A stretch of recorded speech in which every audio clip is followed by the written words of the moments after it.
같이 보겠습니다. 예레미야서 제17장 5절에서 8절 말씀입니다. 예레미야서 제17장 5절에서 8절입니다. 구약 성경 1077페이지에 있습니다. 찾으셨으면 우리 한 목소리로 읽습니다. 시작. 여호와께서 이와 같이 말씀하시니라. 무릇 사람을 믿으며 육신으로 그의 힘을 삼고 마음이 여호와에게서 떠난 그 사람은 저주를 받을 것이라. 그는 사막의 떨기나무 같아서 좋은 일이 오는 것을 보지 못하고 광야 간조한 곳 건건한 땅 사람이 살지 않는 땅에 살리라. 그러나 무릇 여호와를 의지하며 여호와를 의뢰하는 그 사람은 복을 받을 것이라. 그는 물가에 심어진 나무가 그 뿌리를 강변에 뻗치고 더위가 올지라도 두려워하지 아니하며 그 잎이 청청하며 가무는 해에도 걱정이 없고 결실이 그치지 아니함 같으니라. 아멘. 아멘. 저는 기억에도 나지 않을 만큼 아주 오랜만에 새벽 2시 언저리에 TV 앞에 앉아 보았습니다. 네, 많이들 계시죠? 네, 하루를 그렇게 보냈더니요, 리듬이 깨져가지고 어제는 해롱해롱했습니다. 그래도 후회는 안 합니다. 네, 열매가 좋아서가 아니라 나에게도 이런 열정이 있네, 남아 있네. 그 TV라고 하는 것을 바보 상자라고 여길 것이 아니라 뭔가 하나로 묶을 수 있는 뭐가 있네. 왜냐하면 그 전부터 우리나라의 한국에도 현장도 물론 현장이겠거니와 우리 한국에도 곳곳에 광장에 이 젊은이들이 모여서 응원을 한다고 몇 명이 모이고 무엇을 응원을 어떻게 하고 막 그런 이야기들을 할 때에 그 뜨거움에 기대는 안 하지만 나도 저 자리에 한번 나가볼 수 있을까? 그러기에는 그러지는 않을 것 같아요. 그래도 한번 그 젊음이 부러웠습니다. 그런데 거기서 막 함성을 지르고 그 어떤 분들은 보니까는요, 무슨 서포터즈라고 하는데 거기 중동까지 다 자기가 비행기표를 대고 그리고 날아가서 거기에서 현장에서 응원하는 친구들도 있더라고요. 야, 대단하다, 대단하다. 이 축구가 무엇이건데 저기까지 가서 응원을 하고 아무도 알아주지도 않을 거 아닙니까? 근데 힘내라고 막 목이 터지라 응원하고 골 들어가니까 눈물을 쏟아내고 막 이런 것들이 막 표출이 되는 거예요. 표현이 되는 거예요. 여러분 살아가면서 많이 경험을 하셨겠지만 좀 억눌려 있는 기간이 길거나 억울한 순간이 해소가 되지 않거나 이런 것이 좀 길어지잖아요. 그러면은 조금만 누가 옆에서 위로해줘도 눈물이 나요. 조금만 누가 손만 잡아줘도 눈물이 나더라고요. 뭐냐면은 이 대한민국이 지금 이렇게 고함을 지르면서 막 짝짝짝 막 하는 그것이 물론 열정도 있지만 뭔가에 그동안 많이 눌려 있었구나. 소리내지 못했구나. 함께 앉아보질 못했구나. 이것을 보면서 무엇이 저들을 그렇게 짓눌렀을까, 그렇게 저들을 이렇게 옥죄었을까 하는 마음의 안타까움이 들더라고요. 물론 막 소리치는 모습이 활기차고 좋은데 배경을 생각하니까 좀 안타까워요. 그렇지. 지금 우리도 마찬가지지만 3년여간 이 코로나19 때문에 우리가 마음껏 이거 벗고 이렇게 앉아보지 못했잖아요. 그렇지. 그러니까 소망을 가지고 이런 전통 총체적인 난국 가운데 한번 좀 제대로 한번 좀 해주세요 하고 이 정치 저 정치 막 해가지고 이쪽 편 뽑고 저쪽 편 뽑고 각자 이 소망을 가지고 뽑았는데 뚜껑을 열어보니까는 서로 싸움만 하고 있지 나 같은 사람들 생각이나 할지 모르겠어요. 그러니까 정치를 봐도 안타깝습니다. 그 좋아하는 뉴스가 이제는 보기가 싫어질 만큼 안타까운 모습이에요. 뭐 경제도 물론 마찬가지입니다. 뭐 되는 사람이야 되지만 대부분 소상공인들이 겪는 그 아픔들, 저는 그 현장을 가서 눈으로 보았습니다. 그 눈으로 보면서 그 꿈을 가지고 시작했을 그 자그마한 공간이지만은 소망을 가지고 막 애써서 긁어모은 돈으로 그야말로 시작했던 그 가게의 문을 닫을 때, 간판을 내릴 때 저 그 가슴이 어땠을까? 정말 안타깝다. 이 경제 문제 때문에 안타깝다는 것을 아마 저는 거의 처음 느껴봤던 것 같아요. 뭐 세상만 그렇습니까? 그러한 것들을 눈으로 보면서 그 안에서 씨름하면서, 그렇지만은 결국은 돌아가서 두 다리 뻗고 좀 쉴 수 있는 우리의 가정은 안녕하십니까? 뭐 모르겠어요. 저만 그런 것들이 눈에 띄는지 모르겠지만은 고작 뭐 몇 푼 되는 그러한 뭐 보험금 좀 타보겠다고 말이죠. 친족을 살인하고 남편이며 뭐 부모며 자식이며 요즘 위아래 가리지 않아요. 절제하지 않은 분노 때문에 그런 폭력들이 난무하고 있습니다. 그런 것을 보면서 정말 그 무엇도 의지할 수 없는 이러한 현실 속에 우리 성도들은 도대체 어떻게 살아갈까? 안 믿는 사람이야 뭐 술 한잔 하면서 잊을 수도 있고 치고받고 싸우면서 뭔가 좀 풀어볼 수가 있겠지만 성도들은 도대체 어떻게 살아갈까? 의지할 것이 없는 그러한 세월 속에 그저 나한테 직접적으로 영향을 주는 것도 아닌데 우리 대한민국이 한번 이겨보겠다고 돈을 들여서 거기까지 가서 이 소중한 시간을 내서 광장까지 나아가서 거기서 고함을 치며 목이 터져라 외치는 그것의 배경은 무엇이냐? 억눌려 있고 감춰져 있고 이런 것들이 좀 폭발하고 싶은 거예요. 어떻게 보면은 참 의지하지 못할 것을 의지했던 그러한 우리들의 지난 삶을 보게 하는 그런 고백서 같기도 합니다. 어디를, 누구를, 무엇을 의지해야 될지 모르겠어요. 우리는 건강을 컨트롤할 수가 있습니다. 붙잡을 수가 있어요. 근데 그 건강이 우리를 책임지지 못해요. 우리가 재산은 잘 굴릴 수 있습니다. 재산은 붙잡을 수 있습니다. 그런데 그 재산이 우리를 붙잡지 못해요. 의지할 것이 못 됩니다. 그 명예의 자리까지 올라가려고 무진 애를 쓰고 그야말로 쟁취한 그 자리, 내가 차지한 것 같지만 그 자리가 나를 보호해 주지는 못해요.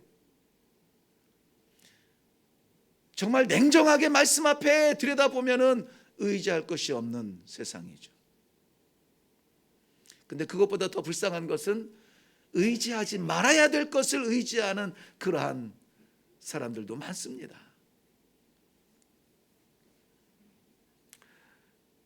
이러한 삶을 오늘 성경 본문에서는 뭐라고 얘기했냐면 6절 말씀에 사막의 떨기나무 같은 사람이라고 그랬어요. 사막의 떨기나무 같은 사람.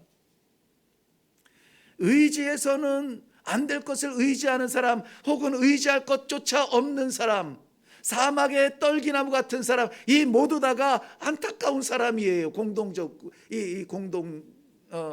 동일한 표현을 쓰자면 안타까운 사람 존재들입니다. 사막의 떨기나무 어떤 것입니까? 그저 우리 연상할 수가 있습니다. 뿌리 박힌 것이 아니라 뿌리가 워낙 얇아서 금방 말라버리고 바람 불면 떼굴떼굴 이리 구르고 저리 구르고, 바람이 일로 불면 일로 뚜루루 굴러가고 절로 불면 저쪽으로 뚜루루 굴러. 정처 없는 삶이죠. 정처 없는 삶. 누가 뭐가 좀 된다 그러면 거기에 올인한다고 해서 막 거기에 밤잠을 못 자고 씨름하면서 합니다. 근데 그게 안 되면 어떻게 하면 좋지? 뭘 해야 되지? 정처 없는 인생이죠. 그런데 그 정처 없는 그런 떨기나무가 이리저리 굴러가는 그 땅이 사막이랍니다. 사막은 보통 우리가 데저트라고 이렇게 표현하는데요, NIV 성경에 보니까는 웨이스트랜드라고 돼 있더라고요. 버려진 땅이래요. 버려진 땅. 아무도 관심이 없어요. 돌아가지 않을 겁니다. 버렸습니다. 그 땅에 굴러다니는 이 마른 떨기나무니 얼마나 안타깝습니까? 안타까워요. 그런데 사랑하는 성도 여러분, 7절 말씀 보세요. 7절 말씀에 보면은 그러나 무릇 여호와를 의지하며 여호와를 의뢰하는 그 사람은 복을 받을 것이라 그랬습니다. 여호와를 의지하며 여호와를 의뢰하는 그 사람이에요. 그 사람. 모든 사람이 다가 아니에요. 여호와를 의지하고 여호와를 의뢰하는 그 사람은 뭐를 받는다고요? 복을 받는다. 아시겠지만은 제가 사명과 이 소명에 대한 설교에 집중하다 보니 이 복에 대해서는 설교를 그렇게 많이 못했어요. 그런데 이 2022년 찬바람 부는 이 12월이 덜컥 됐습니다. 그런데 이제 12월 한 달 남으면 이 해도 갑니다. 우리 성도들은 무엇을 향해서 살아왔으며 지금 우리 성도들의 심령은 어떨까? 힘들고 지친 과정을 싸우며 살아옴으로 인하여서 지친 그러한 상태일까? 아니면 다른 것은 다 잃었어도 의지할 것은 없어도 아무것도 없지만 주머니도 비었고 벽도 허물어졌고 아무것도 의지할 것이 없지만 살아계신 하나님 아버지 그 이름으로 말미암아 이것이야말로 나의 영혼의 복입니다 라고 붙들고 살아가는 복된 이 12월을 살아갈 것인가 하는 것을 확인해 주고 싶었던 것이죠. 오늘 이 말씀은 그것을 이야기해 주고 있습니다. 아무쪼록 사랑하는 성도 여러분, 여호와를 의뢰하며 여호와를 의지하는 바로 그 사람이 되어서 하나님의 약속된 모든 복을 받아 누리는 그러한 소중한 12월의 첫 주일이 되시기를 주님의 이름으로 축원합니다. 여호와의 복을 받는다 거부할 사람은 없을 겁니다. 그런데 그러면 누가 그 복을 받을 수 있느냐, 이게 중요하죠. 누가 받을 수 있느냐? 오늘 성경 말씀에 의하면은 사람을 의지하지 않는 사람이에요. 좋은 사람 옆에 있으면 좋죠. 능력 있는 사람 옆에 있으면 좋죠. 부자 옆에 있으면 좋죠. 잘 나가는 사람 옆에 있으면 좋죠. 그런데 성경은 그렇게 말하지 않아요. 사람을 의지하지 않는 사람이 복이 있대요. 5절 말씀에 보면 한번 그 내용을 잘 새겨보세요. 무릇 사람을 믿으며 육신으로 그의 힘을 삼고 마음이 여호와에게서 떠난 그 사람은 저주를 받을 것이라. 자, 여기 나오는 그 사람은 저주를 받을 사람이에요. 어떤 사람이냐면 여호와를 떠난 사람입니다. 여호와의 약속을 잊고 여호와의 명령을 떠나버린 사람들입니다. 잊어버린 사람들이에요. 왜 그랬을까요? 왜 떠났을까요? 사람을 믿으니까, 사람을 의지하니까, 눈에 보이는 사람이 잡히니까 보이지 아니하는 여호와를 떠나고 기억하지 않는 겁니다. 그런데 이것을 내용을 긍정적으로 바꾸면 이렇게 되죠. 무릇 사람을 믿지 않으며 육신으로 힘을 삼지 않고 마음이 여호와에게 있는 그 사람은 복을 받을 것이라. 할렐루야. 우리 안에 정의가 있다고요? 아니요, 그렇지 않습니다. 천만의 말씀이에요. 성경은 우리 안에 정의가 없다고 말합니다. 사람 안에 정의가 없다고 말합니다. 법 없이 사는 사람 같아도 그 안에 정의가 없다고 말합니다. 예레미야서 17장 한 절 넘어가 9절을 보면 만물보다 거짓되고 심히 부패한 것이 마음이라 누가 능히 이를 알리요. 모른다는 거예요. 모른다. 우리의 마음이 얼마나 부패했는지 모르지.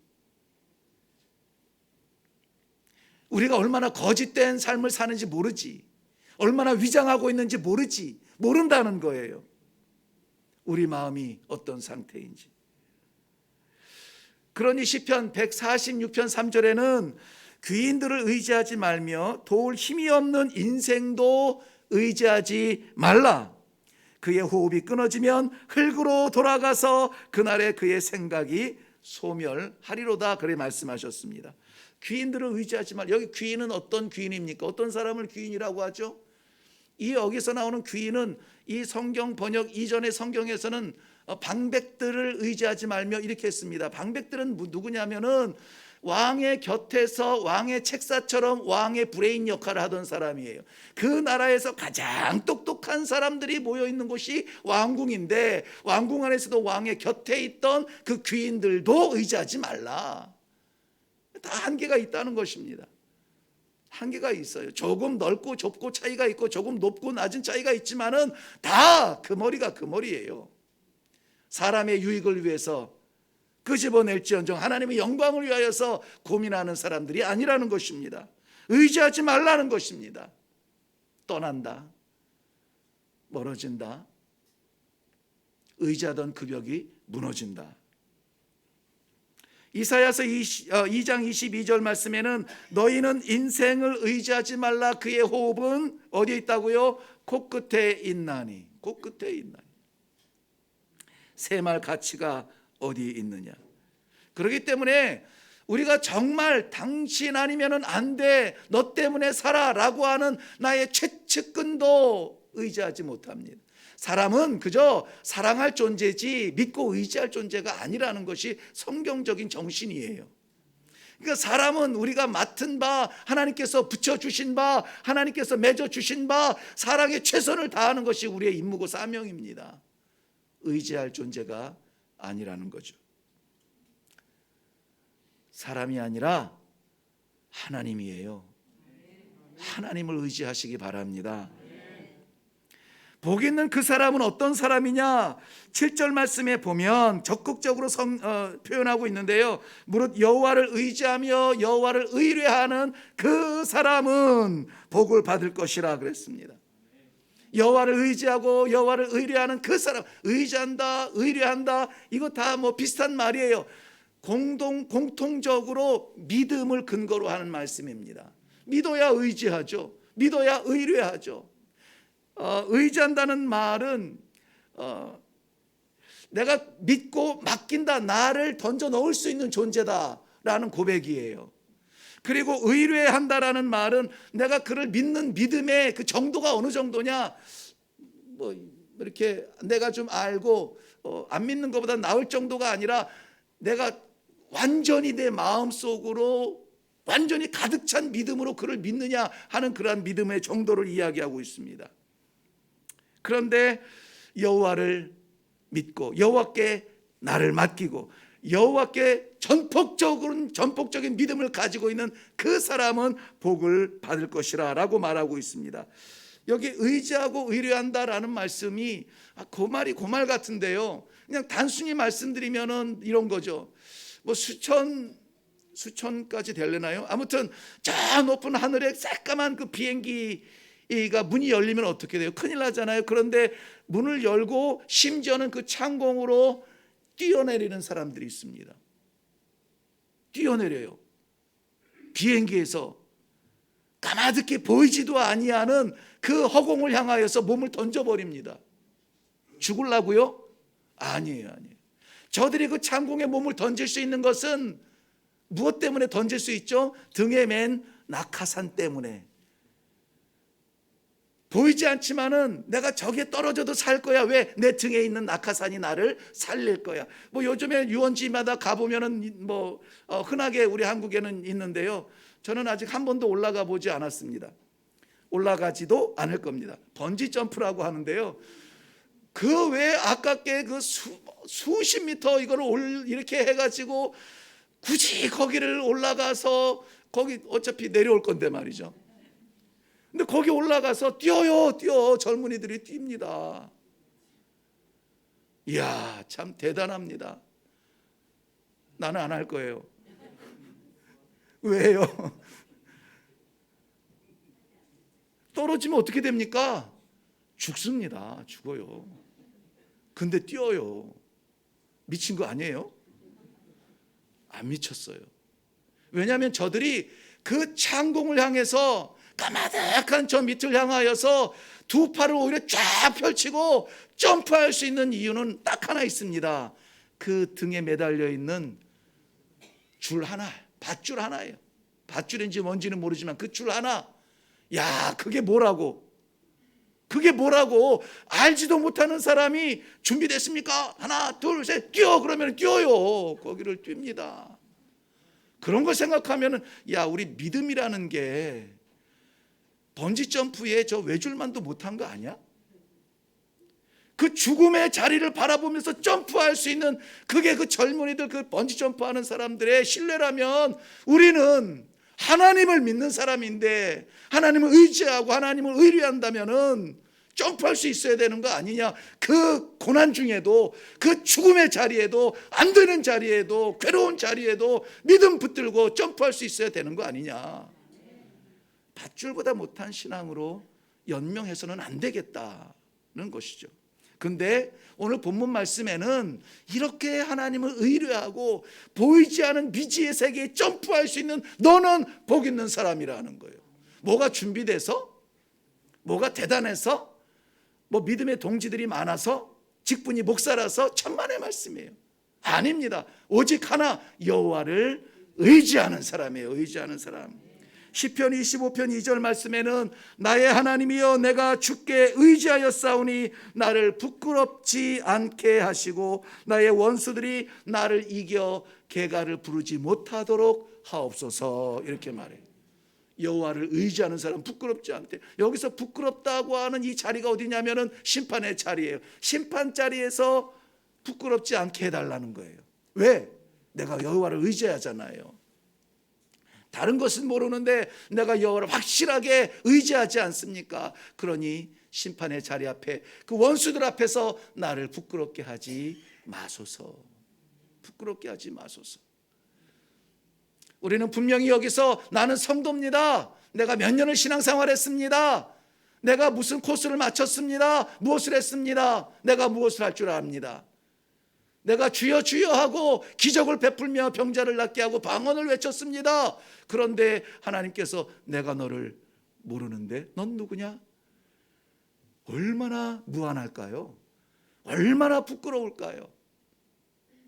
그러한 것들이 하나님 앞에 부끄럽지 아니한 것이 아니라 여호와 하나님을 전적으로 의지하는 사람입니다. 번지 점프에서 뛰어내리는 그 믿음, 그 신뢰, 그것보다는 더 해야죠. 그런 사람은 복을 받게 되어 있습니다. 성경에 보면은 우리가 도대체 두리뭉실하게 맡길 것이 아니라 성경에서는 분명하게 맡길 것들을, 중요하게 맡길 것들을 우리에게 가르쳐주고 계세요. 뭘 맡길 것이냐? 시편 37편 5절 말씀에 보면 내 길을 여호와께 맡기라 그랬습니다. 여기서 말하는 길은 내비게이션이 알려주는 그 길이 아니라 인생을 말합니다. 너의 인생의 길, 삶의 자취를 여호와께 맡기라 이거예요. 그러니까 길이라고 말하는 건 쉬운데 인생을 맡기라고 하면 조금 거시기 하죠. 그런데 하나님의 기대는 너의 인생의 길을 나에게 맡겨라는 거예요. 우리는 땅바닥으로 가는 사람들이 아니라 하나님의 나라를 향하여서 가는 사람들이다. 이 확실한 믿음으로 맡겨라, 던져라. 내가 너의 아버지다, 아버지다. 잠시 어려울 수 있습니다. 잠시 돌아갈 수 있고 잠시 고난 당할 수 있고 잠시 어두울 때가 있어요. 그런데 그 길을 여호와께서 맡기시면은 그 길을 인도해 주실 겁니다. 어떤 길입니까? 생명길입니다. 인생의 모양은 다양할지 모르지만은 영생의 모양은 분명하게도 하나님께서 인도하실 그 길을 걸어갈 수 있을 줄로 믿습니다. 잠언 16장 3절 말씀해 보면은 너의 행사를 여호와께 맡기라 그랬습니다. 너의 행사를 맡기라고 하니까는 결혼식 한다니까는 이거 큰 잔치인데 하나님 이 결혼식 책임져 주셔야 됩니다. 아이가 출생을 했으니까 이 생명 주님 책임져 어떤 크나큰 조각을 이야기하는 것 같은데요. 그래서 저는 가끔 이게 좀 해석을 보면은 이해가 좀 빨라요. NIV 성경에서 보면은 whatever you do 이렇게 돼 있어요. whatever. 그러니까 네가 하는 뭐든지 여호와께 맡기라. 그러니까 때가 돼 가지고 맡기려고 하지 말고, 때가 돼서 맡기려고 하지 말고, 심각하게 끔찍한 일이 생겨가지고 어떡하면 좋아요 하고 와서 여호와께 맡기려고 하지 말고, 물론 그 순간이라도 하나님 생각하고 나와서 매달리는 거 귀하죠. 감사하죠. 기회죠. 그런데 하나님의 기대는 뭡니까? whatever, 뭘 하든지, 무슨 생각을 하든지, 무슨 일을 하든지 여호와께 뭐 하라고요? 맡기라, 여호와께 맡기라. 그럼 내 것은 되지 않을 수 있는데 하나님 것이 됩니다.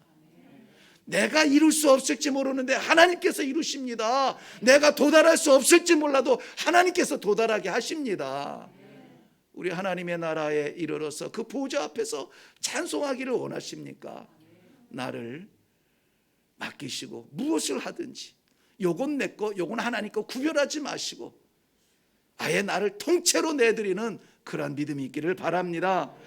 또 베드로전서 5장 7절 말씀 보니까 너희 염려를 여호와께 맡기라. 너희 염려를 맡기라. 야, 요거 우리 많이 쓰는 겁니다. 걱정되고 근심되고 염려되는 것들, 이런 것들 가지고 사람 찾아다니지 말라는 겁니다. 이 방법 저 방법 쑤셔대다가 안 되면은 아버지 끝났어요라고 눈물을 흘리지 말라는 거예요. 염려의 순간, 아니 염려의 뿌리, 염려의 그림자마저도 하나님 앞에 맡기고 살아가는 성도 멋있지 않습니까? 그래서 선교사들에게 축복의 땅이 어디냐? 선교지입니다. 오늘 몽골 내일 이제 귀국하는 몽골의 김기국 선교사님 오셨잖아요. 아, 그럼 조금 더 있었으면 좋을 텐데 벌써 돌아가요. 와서 큰 숙제를 가지고 왔잖아요. 이제 그 학생 비자도 이제 다 더 이상 몽골 정부가 이제 더 이상 속지 않죠. 종교 비자도 쉽지 않습니다. 그래서 어떻게 해서든 저들이 인정할 만한 비자를 얻어보려고 뭐죠? 사업 비자였나요? 비즈니스 비자. 예, 비즈니스 비자를 만들어 보려고 했는데 열심히 일했습니다. 한국에 와가지고 처음에 와서 우리 교회 왔죠. 그리고 오늘 마지막이고 내일 돌아갑니다. 그러니까 한국에서 잠시 머무는 동안에 단 하루도 쉬지 않고 공장 가서 일하고 왔어요. 공장 가서 일하고 왔어요. 선교사가 물론 놀고 먹으면 안 되죠. 우리 성도들이 어떻게 해서 헌금을 하고 있는데요. 근데 솔직히 저 식사 한번 같이 못했습니다. 이번에는 내일 간대요. 내일 간다고 그래요. 그래서 그럼 오늘 교회 와서 인사드리고 갈 거지? 그랬더니 목사님 하루만 좀 쉬었다 가고 싶어요.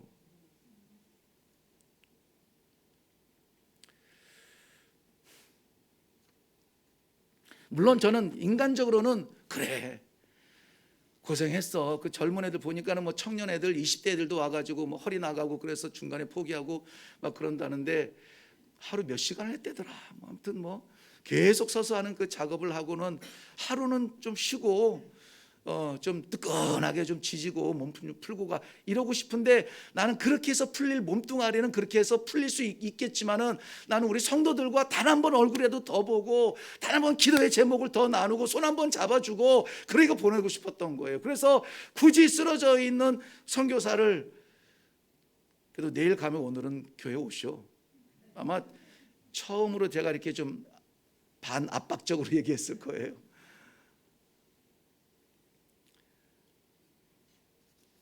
우리 기도해 줘야 합니다. 물론 목표는 달성하지 못했어요. 그 몽골도 뭐 보통 나라입니까? 쉽게 그렇게 안 줍니다. 뭐 사업 비자 내? 그러면 너 통장에 얼마 있어? 한국에서 얼마 왔다 갔다 해서 그 근거가 있어야 되는데 뭐 가난한 선교사 돈 가지고 다녔나요? 그거는 미달이에요, 미달. 그러니까는 일단은 안 되는 걸로 되어 있는데 그래도 일단 뭐 비행기 티켓이 되어 있으니까 내일 들어가기는 해야 돼요. 가서 어떻게 좀 해보겠답니다. 그래서 한국에 조금 더 있었으면 좋았을 걸. 근데 모르겠어요. 이번에 고생을 많이 해서 그러는지 가고 싶대요.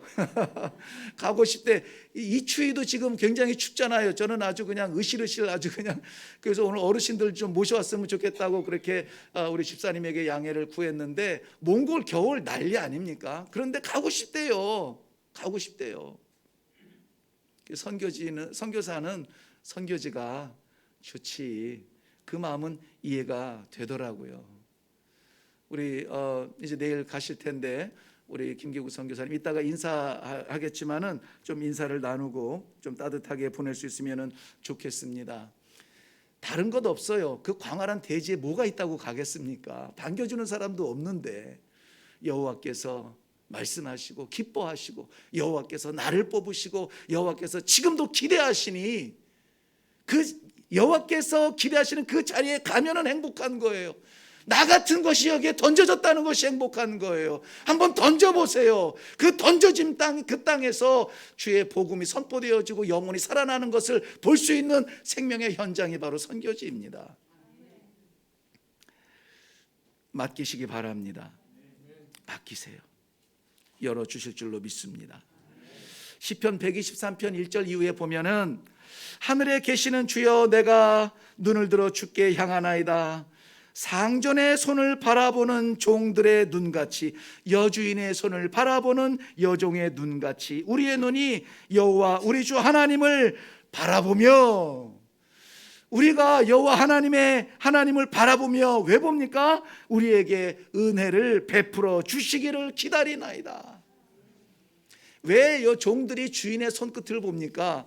왜 여종이 여주인의 손끝을 보고 있습니까? 그 당시에는 이 손 하나로 다 결정이 되잖아요. 여러분 봤습니까? 이러고 있다가 이렇게 하면 어떻게 돼요?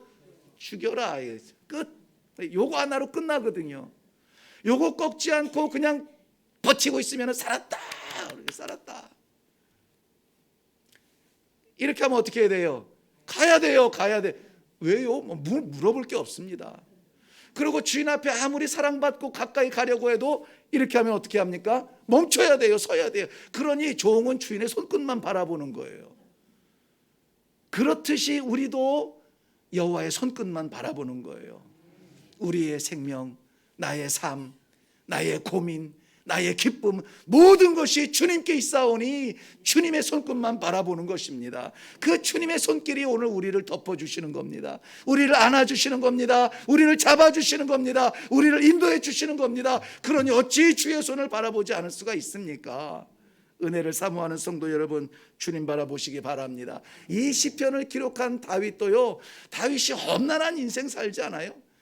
그 왕 되겠다고 한 적도 없는데 될까봐 미리 죽이겠다고 쫓아다니는 사울과 병사들을 통해서 광야로 이리로 저리로 쫓겨다니고, 심지어는 이방 땅, 짐승 같은 이방 땅에 가서 미친 척하면서 침을 질질 흘리고 생명을 유지할 만큼 고난의 시간을 보냈습니다. 그럼에도 불구하고 이 다윗은 여호와를 의지한다 꼭 고백하고 있습니다. 이런 사람이 여호와의 복을 받습니다. 믿고 맡기시고 던지시기를 바랍니다. 그렇다면 이렇게 자신을 던진, 이렇게 믿고 자신을 맡긴 그 사람들이 받는 그 복은 어떤 복일까요? 8절 말씀에 보면은 그는 물가에 심겨진 나무와 같다라고 말씀하고 있습니다. 물가에 심겨졌다. 여러분, 우리나라에는 참 이런 것들이 설명하기 좋아요. 왜냐하면 이 산세가 있기 때문에 물가가 어딘 줄 알아요. 물은 산 등성이에 있지 않고 계곡에 있습니다. 사람의 눈에 잘 띄지 않을 수가 있어요. 깊은 곳은 이러한 이 계곡이 있는지조차 모릅니다. 그런데 기왕이면은 나무가 심겨려면은 산 등성이에 딱 심겨져 가지고 누구나 금방 바라볼 수 있고, 아, 저기 저 나무가 있네, 인정할 만한 그런 자리가 좋겠죠. 그런데 가뭄이 들면은요, 가장 먼저 마르는 자리가 산 등성이에 있는 나무예요. 가장 먼저 물기가 사라지는 곳이 바로 산 등성이에요. 좋다고 올라가서 누릴 것이 잠시예요. 버티기 어려워요. 이 가뭄이 찾아오기 시작하면 가장 먼저 마르는 자리, 그 자리에 서고 싶습니까? 아니면 사람들의 눈에 띄지는 않아도, 사람들이 바라봐 주지는 않을지라도 여호와의 생명 샘물 곁에서, 그 계곡의 샘물 곁에서 뿌리를 내리고 푸른 이파리 청청한 그러한 자리에 여러분 머물고 싶습니까? 하나님께서는 사랑하는 성도들에게 주시는 첫 번째 복이 무엇이냐? 바로 이런 샘 곁에 심은 나무와 같게 하겠다 하는 것입니다. 이 성경에서 물이라고 하는 것은 몇 가지를 독특하게 설명할 때 사용합니다. 먼저는 하나님의 말씀이에요. 하나님의 말씀이 흘러내려가야 합니다. 하나님의 말씀의 영향력을 뿌리로 계속 공급받아야 됩니다. 이 물은 하나님의 성령을 말합니다. 성령께서 역사하실 때 죽음은 물러가고 생명이 나타납니다. 그러므로 이 물은 생명을 말합니다. 에스겔서 47장에 보면은 그런데 이 물이 성전에서 흘러나온다. 성전에서 흘러나온다. 일부 예배도 말씀드렸지만은 2023년 1월 첫 주일 본문을 이 에스겔서 47장 말씀을 잡고 지금 준비하고 기도하고 있습니다.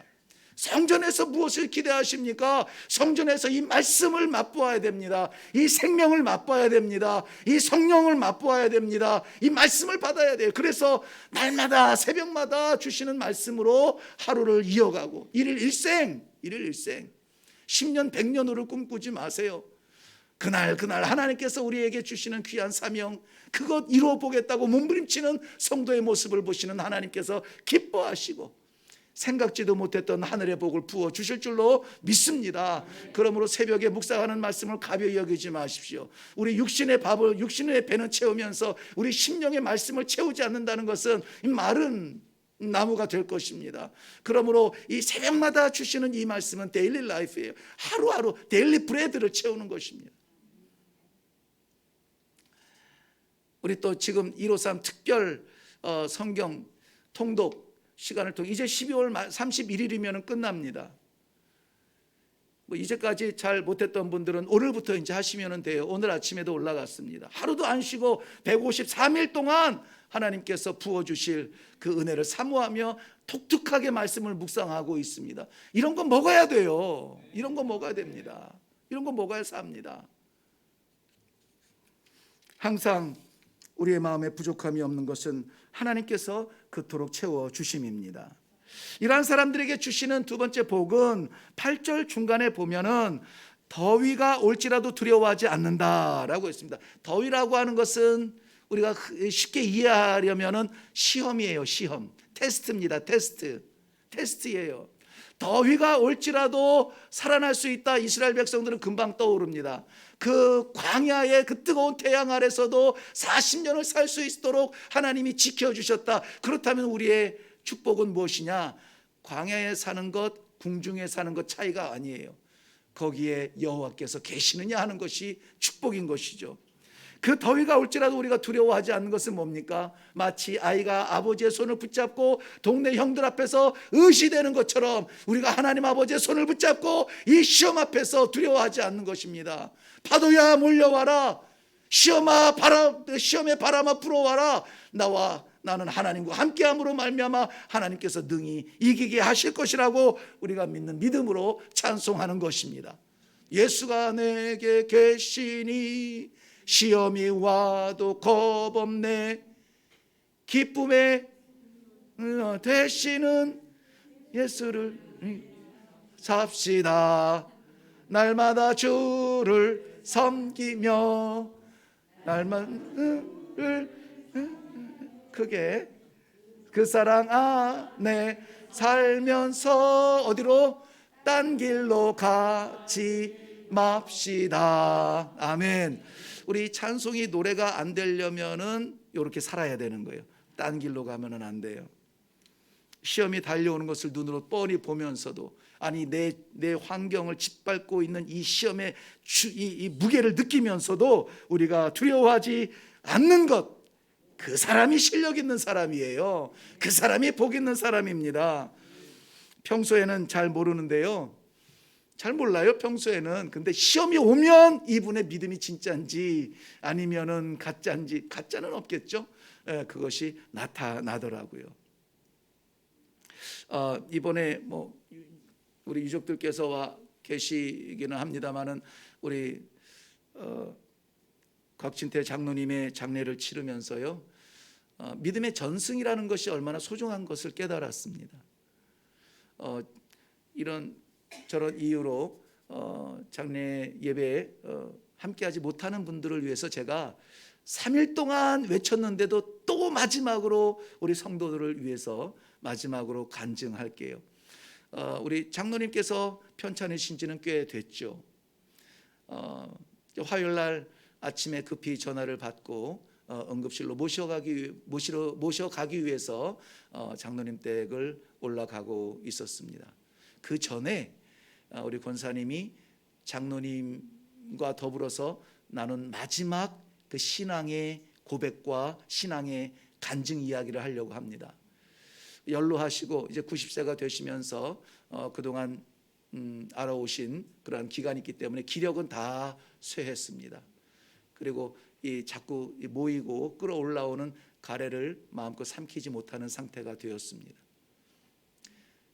그런데 여러분, 우리 곽진태 장로님이 육성으로 말씀하신 그 마지막 몇 마디는 기력을 다한 노인의 소리가 아니에요. 우리가 상상하는 힘들고 아프고 괴로워서 맥 빠지듯 내뱉는 소리가 아니었습니다. 그 아침에 우리 장로님께서 하신 마지막 음성이 뭐였는 줄 아세요? 예수 내 구주, 예수 내 구주, 예수 천당 할렐루야 아멘.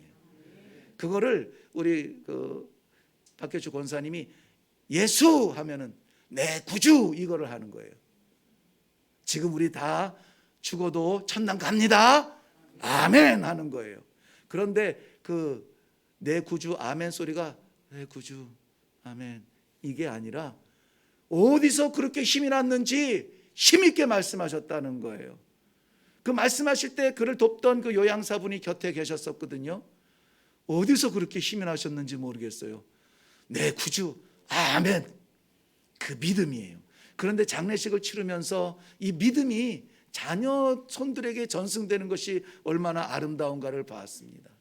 천국 가신 것이 확실하고 천국 가신 것에 대한 그러한 믿음이 확실하니까는요, 장례식의 통곡 소리가 아니라 예배 소리. 예배를 우리가 몇 번을 5번 드렸나요? 3일 동안에 5번 예배를 드렸어요.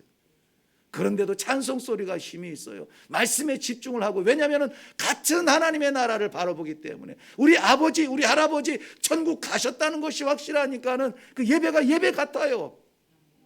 예배가 예배 같아요. 그러면 되죠. 그때 와서 만약에 뒹굴고 땅바닥 치면서 하나님 왜 이러냐고, 왜 연장 안 해줬냐고, 물론 소용도 없겠거니와 얼마나 가슴이 아프겠어요, 집례하는 사람도.